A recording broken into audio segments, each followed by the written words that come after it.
welcome to minute 2 of the Firefly Funhouse match. This is the big match minute. I'm Emily Schmemily. And I am Lilith. And on this show, what we do is we cover minute-by-minute breakdowns of matches that are important to us in wrestling. And we're here to talk about the second minute of the Firefly Funhouse match. You're having a really fun time saying that. You're like really I don't know that I would call that fun. I said that in the way that like the Firefly Funhouse is fun for the other for superstars of the WWE. Yeah. And that I think pronouncing that word is just slowly breaking down your psyche. There's just a lot of sounds that sound too similar to each other. Yeah. The Firefly Funhouse. Okay, show off. Well, no, I've just been obsessively talking about it for the past year. Brag. It's true.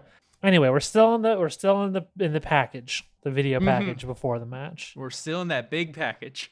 We transition from sad children to sad adults reacting to John Cena's news. Yep. Which I think is sort of to give it some more heft. It's not just kids that are sad to see him go. Some people with full brains are also sad. Some people who have learned how to like drive and think and can rent cars are also sad about John Cena. Yeah. Don't forget the people who are really affected during hard times, and that's adult wrestling fans. I mean, yeah, that's it couldn't be truer. So John Cena forlornly, he forlornly puts down his microphone after letting everybody know he's not going to be at WrestleMania this year. Yeah. He walks to the back, and guess who shows up? First, guess who shows up in the crowd? Because you needed to talk about this. I wanted to pause the minute because there was a child in the crowd who, in the quick flash half second that you see him watching the minute, I thought he was dressed like ketchup. I thought he was in a ketchup costume. It turned out he and the adult standing behind him were just both wearing the same shade of red. Yeah. And the outfits kind of blended together in a way that made me think he was dressed as ketchup. The high contrast color grading does not do it any favors. He really does kind of sink into his dad's torso. Yeah, thank you. Upon pausing, I could see that he wasn't dressed as ketchup, but it did still look like he was a sort of Quato. It looked like his head was coming out of his father's chest. I'm glad you went for Quato and not Krang. Here's a confession for you. I watched so little of that show as a kid that I'm actually scared to say Teenage Mutant Ninja Turtles because I'm not 100% sure that's the show Krang was on. I couldn't say for sure either, and I actually don't know what Quato's from either. Well, I know Quato. Quato's from Total Recall, which I did watch a lot as a teen. But Krang, I mostly know from that Twitter user whose profile picture is or was Krang.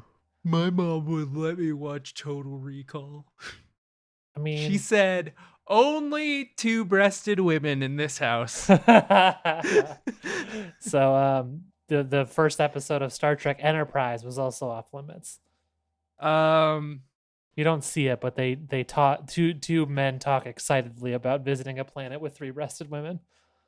I mean, it makes a lot of sense that my dad watched a lot of Star Trek at his place after the divorce. I mean, that's only an Enterprise. That kind of stuff never would have flown on any of the other Star Trek shows.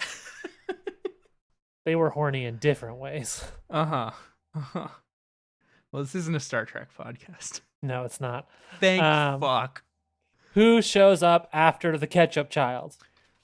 John Cena goes to the top of the ramp. He gives his salute. Yeah, he looks very sad. Let me ask you this. Let me ask you a question, Lily. Is John Cena currently, or has he ever been in kayfabe, a literal actual soldier?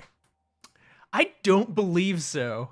Okay. I think he's just like so He just supports the troops so much. Yeah, he's just so white meat baby face that like he just loves the troops. He's always, he does the tribute to the troops shows. He was wearing dog tags for a while. Yeah, he was, which I don't know a whole lot about military anything on purpose. Is it stolen valor to wear dog tags? Yeah. I don't know either because I'm also cool. Yeah. I do know. My girlfriend laughed very loudly when I said I was cool.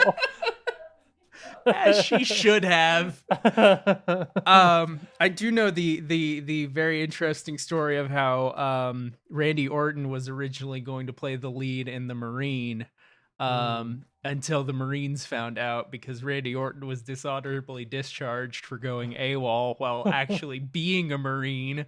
Wow. So I guess John Cena was the... Because it was right after that he kind of took on this gimmick, yeah? Yeah. So maybe he just, It's the weird legacy of that movie. Marine. Yeah, now Miz is the Marine. Yeah, Miz is the Marine now. It's weird. Yeah. Listen, who shows up at the top of the ramp after the salute, Lily? The fucking... They do, like, the horror movie camera pan to, like, slowly show... It's so good. It's so extremely good. And the Fiend is lurking. Fiend is standing there in his stupid pants. I love those pants. I love those pants too, but let's face it, they're stupid. They're very stupid. They're extremely like more annoying Beetlejuice wears those pants. Yeah.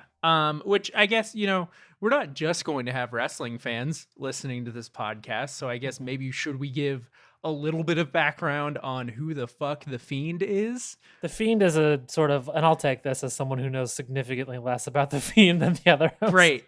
I'm glad. Here, how about this? I'll explain who the Fiend is, and then you tell the people how wrong I got it. Yes. That's okay. It is a fun game. So my belief is that the Fiend is a alter ego of Bray Wyatt, who is sort of some kind of demon who occasionally takes control of Bray Wyatt's body. Bray Wyatt's like chill with it though. It's not like he's necessarily not into it. And this is maybe the result of maybe he used to be friends with a deity called Mother Abigail, who was also related to him. But now, because she has failed him, he has pledged his allegiance to the Fiend. God, you're close. You're close. There's actually there's a few things. So obviously, Bray Wyatt used to have this cult leader gimmick where, and Sister Abigail was the spirit that kind of possessed him and gave him his power. He had, the Wyatt family behind him. First, Randy Mother Orton. Abigail is a different thing. That's from The Stand by Stephen King. Exactly. So first of all, Randy Orton burned down Bray Wyatt's home, I believe, or maybe Sister Abigail's shack. Randy Orton, he kind of sidled up to Bray Wyatt, and then did what Randy Orton does, and betrayed him. And made that pose that he does that, and I think we should discuss where this. He's holding a snake. Where he's holding a big snake. I but still think that's what it is. He's miming that he's holding a big snake. Randy Orton does a silly pose. He gets up on the middle turnbuckle and he does a silly pose for the crowd after he does something that he thinks is cool. And it does look like he's sort of miming holding a large snake. Yeah. Because he's the Viper. Yeah. And so Randy Orton did that. And then Bray Wyatt was once again kind of lost in the woods for a little while. Sure. Now, do you say lost in the woods? Do you mean that as a sort of metaphorical phrase, or do you mean literally? I mean, he was, he kind of, the Wyatt family, who was even left, because Braun Strowman had left by that time, but Luke Harper kind of told Bray that Randy was a fucking snake. And so Harper and Rowan both left the Wyatt family, and Bray Wyatt was on his own for the first time in many, many years. He feuded with Matt Hardy, who then, and we're not going to go into the fucking Matt Hardy. I could spend an hour and a half of a podcast talking about the Matt Hardy mythology. Yeah, sure. But Brother Matt Nero Hardy and all that. Yeah. I didn't mean to distract you. Let's keep going. Stop it. I'm sorry that I said that. The entity of Woken Matt Hardy threw Bray Wyatt into the Lake of Reincarnation. Sure. God, I can't believe how cool wrestling got after I stopped watching. Really, I mean, it also got pretty shitty, but it did. There was a lot of cool stuff. I just love bullshit like this.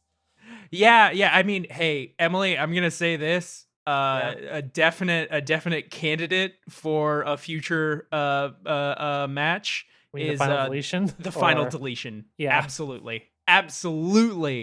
Because then I can get into Matt Hardy. Yeah, save it for that. Mythos. Save it for a future season of this podcast. Okay. So Bray Wyatt gets thrown into the Lake of Reincarnation. Then he tag teams with Matt Hardy for a little while, and then Matt Hardy leaves. And then Bray Wyatt just fucking disappears. And he comes back with this weird, like, children's show gimmick where he's... And what's that called? The Firefly Funhouse. There it is. Nailed it every time. Perfect read. Good job, Lilith. And he's got... It's great because he has, like, all of these puppets around him that represent different parts of his past. He's got Huskus the Pig, which is, of course, a representation of his time as Husky Harris when he was in NXT before he became Bray Wyatt. Yeah. Mercy the Buzzard, because he was always, he was always talking about follow the buzzards when he was Bray Wyatt. I recall. Abby the Witch. He's still Bray Wyatt. Well, he's still Bray Wyatt, but like when he was cult leader Bray Wyatt. Yeah. Wyatt family Bray Wyatt. And there's Ramblin' Rabbit, and I think I'm probably missing a few people. But anyway, after a few Firefly Funhouse segments, which by the way, WWE put out like a supercut of the first like 12 Firefly Funhouse segments all on YouTube. It's worth a watch. He introduces, there's I think a big part of this was like, obviously Bray Wyatt has been, he's had a lot of things taken from him. He's been hurt in a lot of ways over the last few years. And he introduces, he's talking about this Firefly Funhouse is a place where nobody can hurt him. And then he introduces a protector. And the protector is the Fiend. And the Fiend is Bray Wyatt in a terrifying fucking Tom Savini rubber mask. It's good as hell. The mask is extremely good. The mask is so good. And the Fiend will just fucking kill you. And it's great. And one of the things that's been really great about the Fiend ever since he showed up is like every time you feud with the Fiend, your character is like irrevocably changed by the Fiend. Yeah. He goofs you up real good.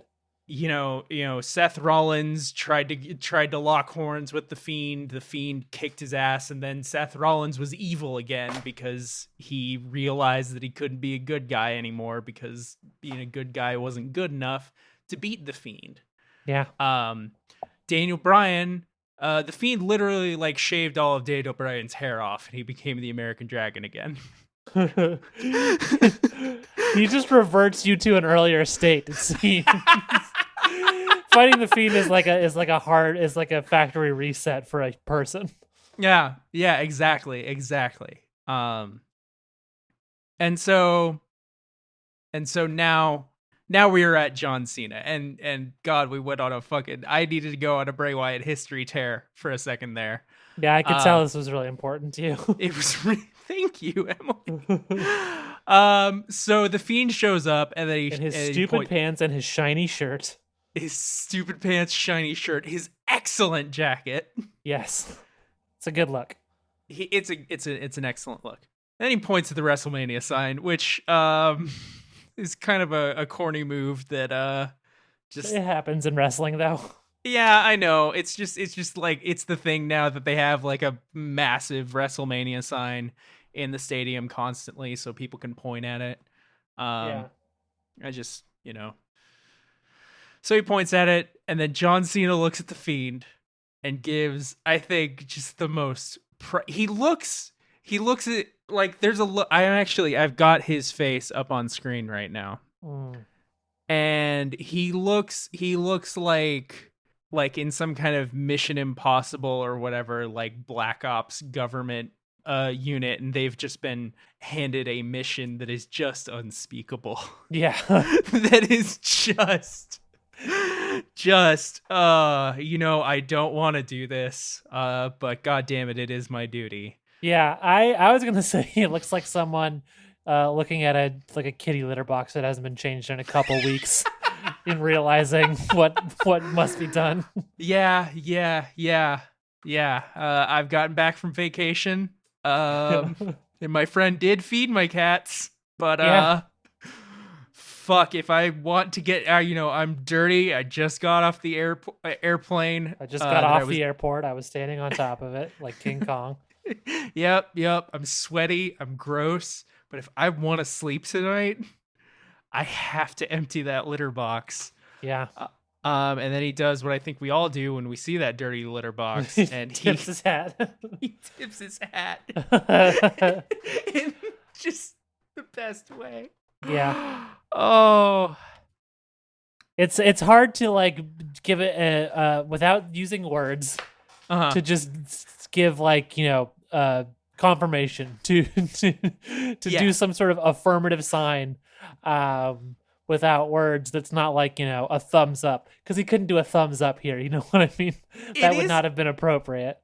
It is hard, but he does find two ways to do it, because not only does he do his little hat tip, but he also does the "you can't see me." But if he had just done "you can't see me," that could have been interpreted as a no, Yeah, absolutely. Absolutely. The hat tip before it is crucial.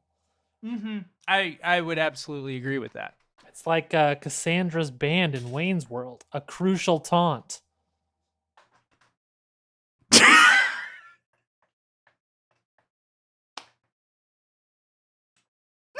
You okay, Lily?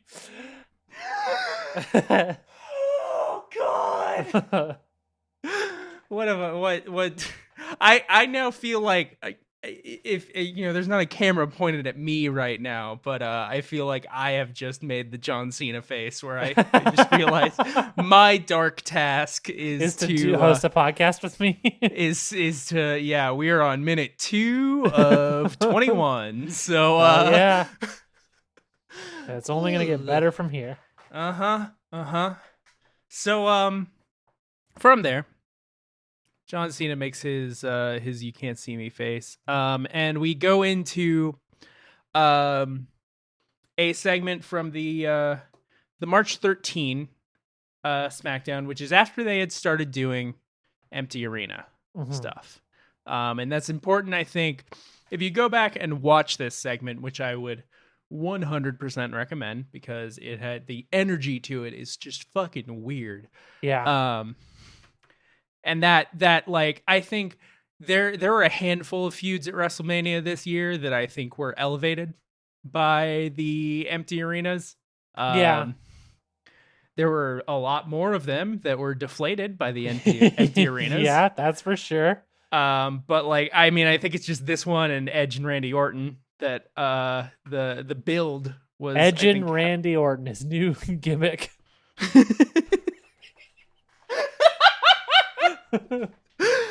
He hears voices in his head. They that tell him he's not allowed to come yet.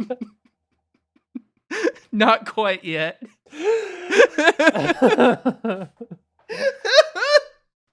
Disgusting. Okay, so yeah, John Cena is talking about, he's talking about, once again, young talent, and we get a good like in this video package, we get like a flash of a montage of all the young talent.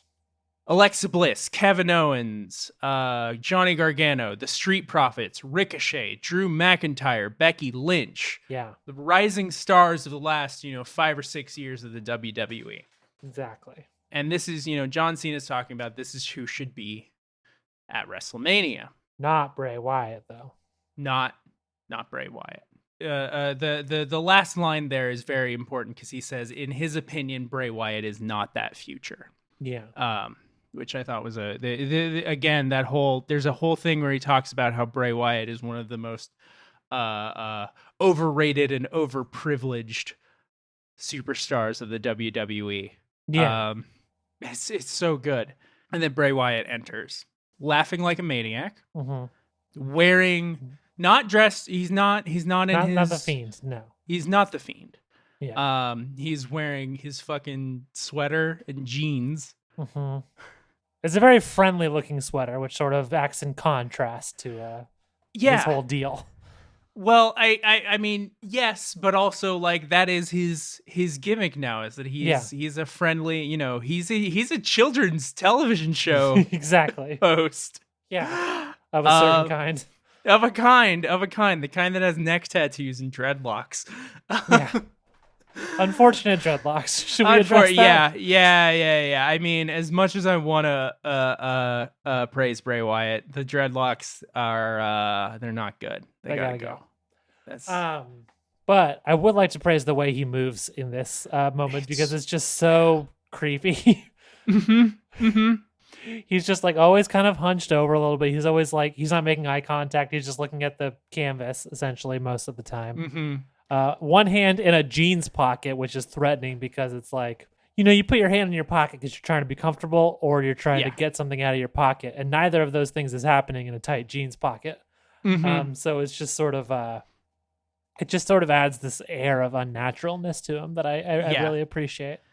And he's got this look on it's a very aw shucks look on his face. Which definitely carries over into the things he says. The way that he's talking to John Cena and he says, "Oh, John, you don't really think we think you care about the future, do we?" Or whatever, I messed up the syntax. No, I think he pretty much nailed it. Yeah. And then interestingly, he says John Cena only cares about himself, and then the video package cuts through John Cena with a bunch of Make-A-Wish kids? Yes. Which I like Bray Wyatt's sort of galaxy brain move to in order to show that John Cena is a selfish prick, to show him making wishes. Yeah. Fuck those cancer kids, says Bray Wyatt. But also, like, I get the point. Which I get it. It's kind of a brilliant move because on the one hand, it's good heel work because he is saying fuck those cancer kids. But on the other hand, he has a point, which is like John Cena is protecting John Cena's image with this. He's they're not showing him going into hospital rooms and shit like that. They're showing him posing for photographs and accepting awards. Exactly. And then Bray Wyatt says, well, 6 years ago at WrestleMania, you took something from me. And which the screen helpfully says WrestleMania 36 years ago. Yeah. And we see in the closing seconds of the minute, John Cena's ass. We do see John Cena's ass and Bray Wyatt's attitude get pretty thoroughly adjusted. Yeah. And that's the end of the minute, Emily. It's true. What do you think of this minute? It's a good minute. It's a solid minute. I love seeing Bray show up. Do you think it's weird that the AA is just the same move as the F5, but they don't have the similar names anymore? Here, can I just say this? For non-wrestling fans, the attitude adjustment, the AA, John Cena's move, used to be called the FU, which was sort of a play on the F5, Brock Lesnar's signature move.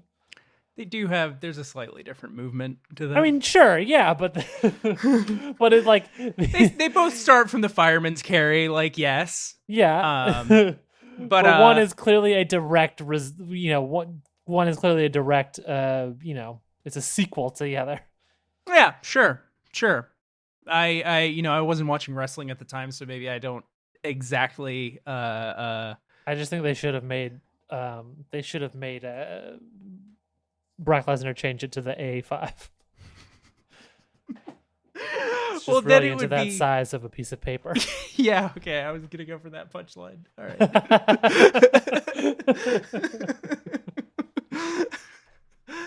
Wouldn't it be great if Brock Lesnar, he's a very physical wrestler, but then he just had a like late in career gimmick change where he's just really into giving people paper cuts. Yeah.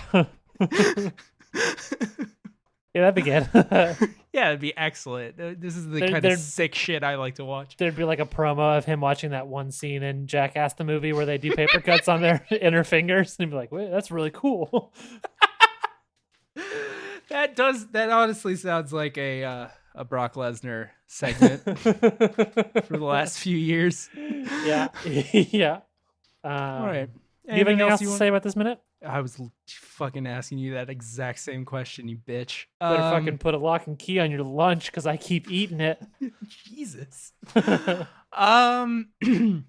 I tell you something about this minute, Emily? And I don't want this to come off as a criticism. Oh, actually, you know what? I do want it to come off as a criticism of certain editorial decisions that have been made in this podcast. Yeah, I'm real excited to get to match. Yeah, listen, that's part of this, Lily. Yeah. Welcome to the party, pal. That's how this goes. Sometimes you're really impatient to get to the later minutes. All right. Well, anything else you want to say? No. Cool. Emily, would you like to make some plugs? Sure, I host some other podcasts. One's called Dunstan Checks In. It's where I do this, but with the movie Dunstan Checks In, which sucks. It's a shitty movie. Better than it sounds. Podcast. The podcast is better than that. Shitty movie, good podcast. Yeah. I also do a podcast called Go Go Godzilla, which is about the Godzilla franchise. You can find links to all that bullshit at twitter.com/verycoolemily, where you can. That's also where you can follow me on Twitter conveniently. Great.